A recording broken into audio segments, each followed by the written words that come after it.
Hello, I'm Elizabeth Cronin, Associate Academic Program Director at the National Mass Violence Center at the Medical University of South Carolina. This presentation is part of the National Mass Violence Center's Mass Violence Incident Snaps, a virtual education series designed to provide brief, skills-focused presentations about an array of topics relevant to mass violence, including preparation, response, recovery, and resilience. Each SNAP will focus on 2 to 3 specific objectives or takeaways. Today's SNAP webinar focuses on how important it is for communities to prepare for a mass violence incident. This includes getting involved in and proactively contributing to the planning process with a local emergency management and others, creating policies and procedures, and recognizing the importance of making any response to an MVI survivor-centered, trauma-informed, and culturally sensitive. We are grateful to the Office of Victims of Crime for its support of the SNAPS webinar program. Here are the 3 learning objectives for today's presentation. In this SNAPS webinar, you'll be able to describe why it is important to have a community preparedness plan that is survivor-centered, culturally sensitive, and trauma-informed. You'll be able to identify the core components of a community-inclusive plan and who should be included in the planning and preparation. And finally, you'll be able to describe best practices for developing a community preparedness plan. No one wants to think that a mass violence incident can occur in their community, but in reality, mass violence incidents can occur anywhere at any time. Unfortunately, all communities are at risk for mass violence and must consider the possibility of these tragedies striking close to home. For the purpose of collaborative planning for how to effectively handle a mass violence incident, we can draw upon the experience of communities in addressing other types of disasters. Yet it is important to know that mass violence incidents are very different in many ways from, for example, a natural disaster. Sometimes many of the same players will be involved, such as local emergency managers, law enforcement, and the Red Cross. However, with an MVI, the community will need to involve many other agencies and organizations, including crime victim services like state compensation programs and mental and behavioral health programs for the long-term emotional recovery of the entire community. Preparing for a mass violence incident is crucial in that it can save lives, minimize harm, and ensure a quicker recovery for affected communities. These events demand a coordinated, rapid response that is ready to not only address the threat of a mass violence incident, but to provide support and services for those affected by the tragedy. This includes not only the victims, survivors, and family members, but also your broader community. Mass violence can very quickly overwhelm local resources, so knowing what the needs and gaps are ahead of time will reduce the chaos and uncertainty if an incident does occur. This includes determining in advance the capacity of the community with mental and behavioral health services. These services are critical to a community's long-term recovery and healing, and having an accurate inventory will be so important to offering assistance quickly and into the future. Starting the planning process can seem overwhelming, but there are steps that can be taken to make the process organized and manageable. In fact, there are 16 best practices developed by professionals with extensive professional and lived experiences in the field that a community can follow in developing its plan, and that's what we're going to talk about. The most critical component is to ensure that any plan is, as we mentioned, survivor-centered, trauma-informed, and culturally sensitive. The 16 best practices for preparing for and responding to a mass violence incident were developed by those with extensive experience in responding to mass violence incidents. These best practices encompass issues that typically arise in these situations and should be considered by communities when they are working on their plans. Like other types of mass disaster planning, it's essential to identify the Incident Command System, or ICS, who will be responsible for leading a response so that confusion and chaos are minimized. The time to start is not after a mass violence incident has occurred. Everyone involved in the process should understand the formal ICS structure and how it works. Those who oversee the ICS must know who is part of the response team. To do this, there must be engagement and commitment prior to an MVI. This means identifying those organizations and agencies that are important to an MVI response, such as law enforcement, emergency management, prosecutors, hospitals, victim services, Red Cross, social services, mental and behavioral health, among many, many others. All these agencies and organizations should have seats at the table to coordinate a comprehensive victim and survivor-centered plan. The National Mass Violence Center has prepared a list of possible partners that can be used in developing your own preparedness planning committee and can be accessed on our website. Once a committee has been formed, it is crucial that the contact list be reviewed and regularly updated. You do not want to be using an outdated list when an MVI occurs and you are unable to reach critical partners. Once the system is established, there should be a robust training program set up and collaborative practice exercises for the partners who are involved in this initiative. There are several family and victim centers that a community should have in its plan. This provides support and services for the victims, survivors, and family members from the beginning through long-term recovery. Immediately following MVI, a Friends and Relatives Center, or FRC, is established as a designated location with proximity to, but not necessarily directly near, the location of the incident. The FRC provides timely information, notifications, and resources to victims and survivors, and sensitively facilitates death notifications to family members of those killed in the MVI. The lead agency may vary depending on the event type and local planning decisions, and the FBI's Victim Services Division is often involved. The FRC is a safe and secure space for victims, survivors, biological or chosen family members to go for accurate and timely information. There should be space for crime victim compensation staff to help victims begin the process of applying for victim compensation to potentially mitigate the many costs associated with MVIs, and we had a prior snaps on this. Law enforcement officials to interview potential witnesses, victim identification services, death notification, and trauma notifications for those who were killed or injured. Victim services and behavioral and mental health professionals to meet with those in need, offering assistance such as psychological first aid and timely referrals to supportive services in the community. This is the place where victim survivor data are initially collected from those impacted to be included in a secure database for victims, survivors, family, friends, and first responders seeking assistance.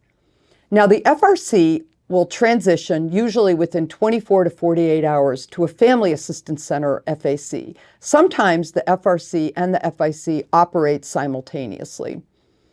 The FAC should be set up in a secure and safe space and is often in a different location from the FRC. The FAC is a central location for victims, survivors, their families, and first responders to obtain information, have personal property returned, access services to address their basic needs, including mental and behavioral health, legal and spiritual needs, crime victim services, and victim compensation, and ongoing referrals. Usually, more agencies and organizations will be present at the FAC than were at the FRC. Now, depending on a community's needs, the FAC may be open for days, weeks, or even months after the incident. It is entirely up to the community to determine how long it will need the Family Assistance Center. At some point, the FAC will close, and the community will need to decide whether to open a resiliency center. This can be a virtual or brick and mortar center that continues the longer term work to support victims, survivors and their families, and first responders, as well as members of the greater community. Providing ongoing information about the incident and status updates are critical at an FAC. They can offer support and victim navigation services to strengthen individual and community resilience. They can connect or provide victims with timely referrals to trauma-focused behavioral and mental health services. They can help with any mass violence incident-related court proceedings. They can support community efforts that remember and memorialize the MVI, the victims, and survivors. They can assist with individual and collective resiliency and wellness, provide education and psychoeducation. They can offer support groups, legal assistance, and planning for tributes and permanent memorials. Now, resiliency centers are usually established with support from the Anti-Terrorism and Emergency Assistance Program, the AEAP, which is sponsored by the Department of Justice Office for Victims of Crime. Other federal grants, such as SAMHSA, are also options depending upon the needs of the community. For communities that do not set up a resiliency center or want to augment an existing one, they have a new option offered by the National Mass Violence Center, a virtual resiliency center. Communities wanting to set this up can contact us and establish an account that allows them to create an individual space for their community with resources and support. Being prepared means thinking ahead about how community and civic leaders communicate to victims, survivors, and their families, and first responders, as well as to the community at large. It is critical that all information be consistent, credible, and transparent. It's okay for leaders to say, that information is not known at this time, but will be available when we have accurate information to provide. It is very helpful to designate a reliable spokesperson for the incident and to coordinate press releases and press conferences. When an MVI occurs, well-meaning volunteers often self-deploy to offer assistance. Sometimes this can be helpful, but it can also be disruptive to the response at that time. Part of the plan should include how volunteers will be planned for, managed, and organized. There must be a process for credentialing those who want to help so that people who should not have access to the victims and families do not. This is something with which the American Red Cross has often assisted. Likewise, generous people will often donate money and goods, and there must be a process for accepting and distributing them. Which organization will oversee this task and what protocols will be in place for distribution must be decided. What physical items will be kept? How will they be cataloged? How will they be stored? Managing the monetary donations that often follow an MVI can be a real challenge for the community. While these donations are essential in aiding recovery, they can also introduce complexities that can hinder and complicate the response. There can be delays in distribution, difficult decisions to be made in determining eligibility, and legal concerns that may impact individuals and community. There may also be expectations set by the donors and public pressure on how and when to distribute contributions. This subject can be very difficult for victims, survivors, and families, and can further exacerbate trauma. Preparing for this is very important. Fortunately, there are organizations like the National Center for Victims of Crime, National Compassion Fund that have experience with this. The NCVC is a partner of the National Mass Violence Center and can assist communities with figuring out how to handle monetary donations. The National Compassion Fund works with communities impacted by mass violence incidents to collect public donations and ensure that 100% of these donations are distributed directly to the victims and families of the incident. The services also range from consulting and guiding organizations to full service managing funds and distributions. And you can reach them at thenationalcompassionfund.org. When an arrest has been made in a mass violence incident, victims, survivors, and families now face the criminal justice court process, which can be very complex and difficult to understand. You need to understand survivors' rights and resources that are available to them. Many law enforcement agencies and district attorneys or prosecutors' offices have victim support staff who will be with mass violence survivors throughout all the justice processes. Other victim service and multi-faith-based organizations may also be available to assist families who are working through the court process.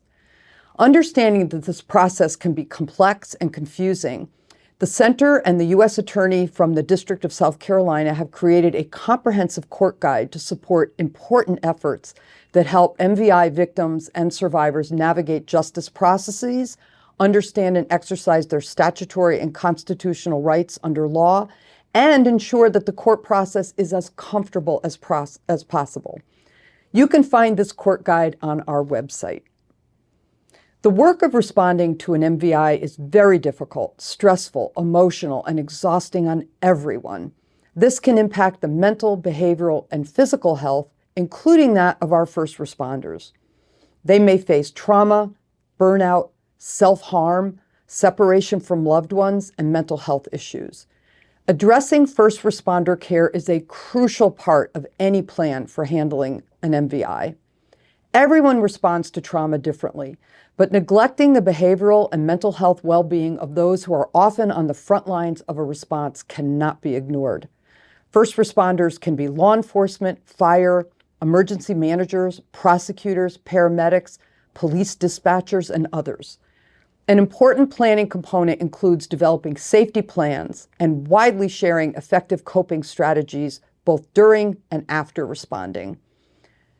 First responders should know they can take breaks, recognize the signs of stress, check in with each other, acknowledge the challenges, and they should not be afraid to make changes as needed. Remember, an MVI impacts the entire community, and first responders are on the front lines of these tragic crimes.